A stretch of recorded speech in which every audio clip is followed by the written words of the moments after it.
ئەمجا دێتە سەر کوشتن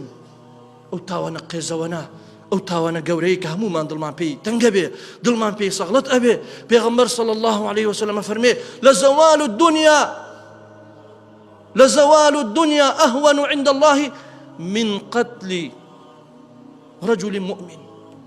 سبحان الله عليه همو دنيا تيك بچي وبشكي همو دنيا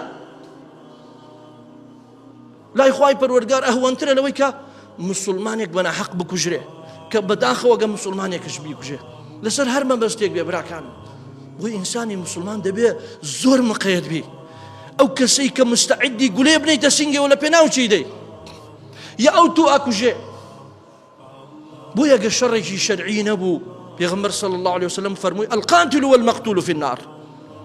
وتي بكجك وكجرا وكهر شام وجهنم يعني يا رسول الله بكجك ما زاني أي كجرا وكبو يا أخي أجر بكجك أوي نكشت أو أوي كشت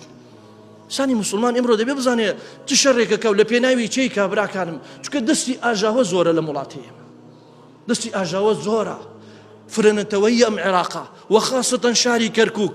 فرن توي برا كان مجالي تدخلاتي زورة مجالي دستي أجاوي زورة